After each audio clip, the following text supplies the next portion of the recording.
اعوذ باللہ من الشیطان الرجیم بسم اللہ الرحمن الرحیم اللہ نور السماوات والارض مثل نورہ کمشکاة فیہا مصباح المصباح فی زجاجہ الزجاجة كأنها كوكب دري يوقد من شجرة مباركة زيتونة لا شرقية ولا غربية يكاد زيتها يضيء ولو لم تمسسه نار نور على نور يهدي الله لنوره من يشاء ويضرب الله الأمثال للناس والله بكل شيء عليم۔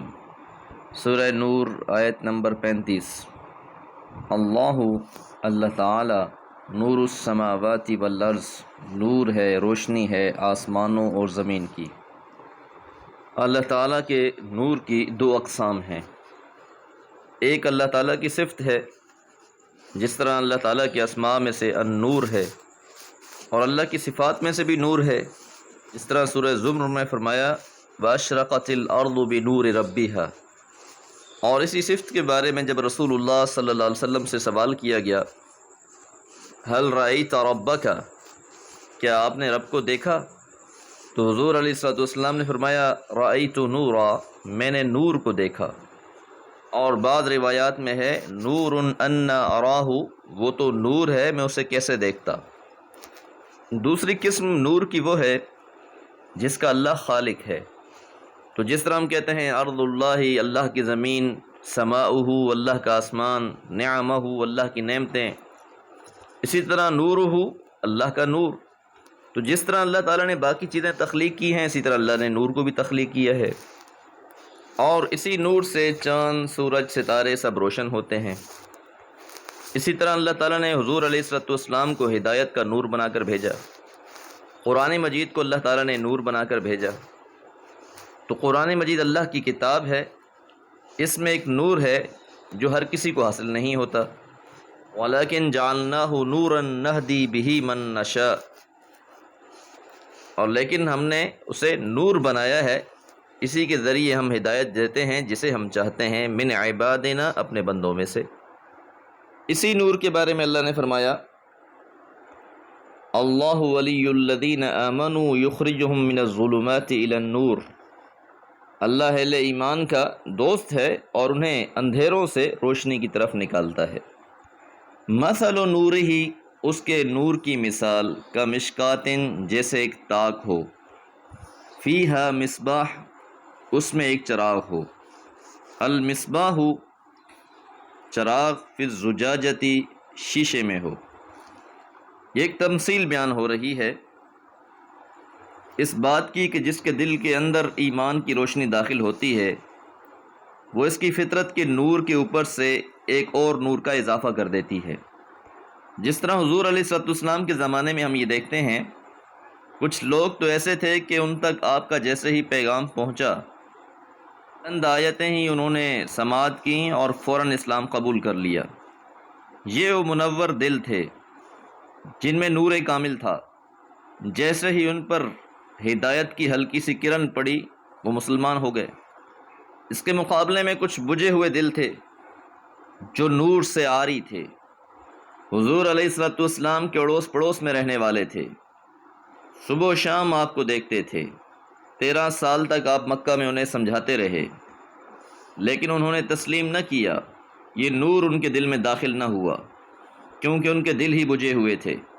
تو ایک تاک ہے، اس کے اوپر چراغ ہے، چراغ شیشے کے اندر ہے، الزجاجۃ کأنہا کوکب دری، اور یہ جو شیشہ ہے ایک چمکتے ہوئے تارے کے مانند، یوقد، جلایا جاتا ہے، من شجرۃ مبارکہ، بابرکت درخت کے روغن سے، زیتونۃ، زیتون کا درخت، تو انتہائی بابرکت درخت، اور اس کا روغن بھی اتنا ہی اعلیٰ۔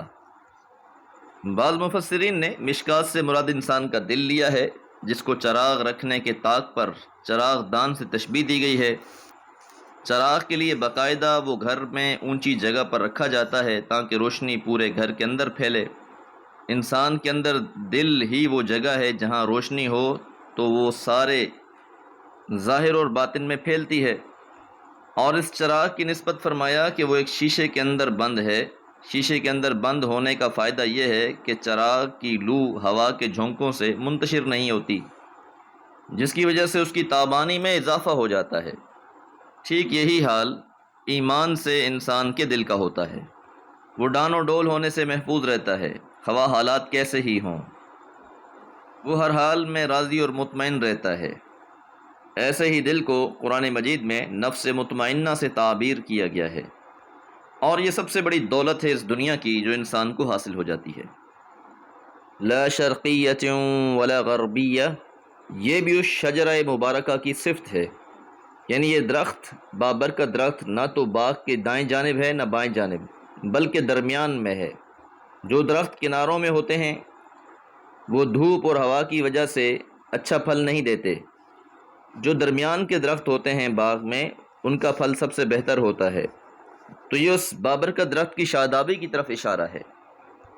یکادو قریب ہے، زیتھا اس کا روغن، یضیء روشن ہو جائے، ولو لم تمسسہ نار اگرچہ اسے آگ نہ چھوئے۔ اس کا روغن اتنا شفاف ہے گویا آگ کے چھوئے بغیر ہی وہ بھڑک اٹھے۔ تو ایسے روغن سے دیے کو جلانا، نور علی نور، روشنیوں پر روشنیاں، یہدی اللہ لنورہ، اللہ تعالیٰ ہدایت دیتے ہیں، رہنمائی کرتے ہیں اپنے نور کی طرف، من یشاء جسے چاہتے ہیں۔ تو اللہ تعالیٰ جس کو چاہتا ہے نور کی ہدایت بخش دیتا ہے۔ اور اس کے برعکس وَمَن لَّمْ يَجْعَلِ اللَّهُ لَهُ نُورًا فَمَا لَهُ مِن نور، کہ اگر اللہ تعالیٰ کسی کو نور عطا نہ فرمائے تو اس کے لیے پھر کوئی اور نور ہو ہی نہیں سکتا۔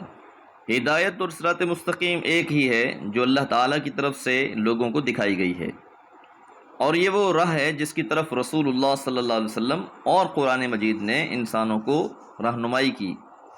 اس نور کے علاوہ کوئی نور ہو ہی نہیں سکتا۔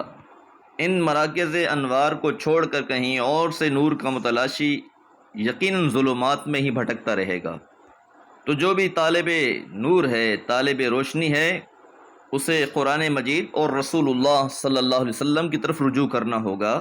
یہی دونوں مرکز اور منبع ہیں اس نور کے، اور جو ان دونوں سے ہٹ کر کہیں اور سے نور تلاش کرنے کی کوشش کرے گا وہ اندھیروں میں بھٹکتا رہے گا، شیطان اسے کسی اور ہی راہ پر لگا دے گا۔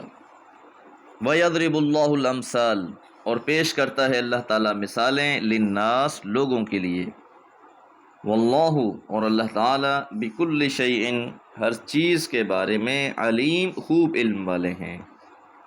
دعا ہے اللہ تعالیٰ ہمارے دلوں کو نور ہدایت سے منور فرما دے۔ وما علیہ الا البلاغ۔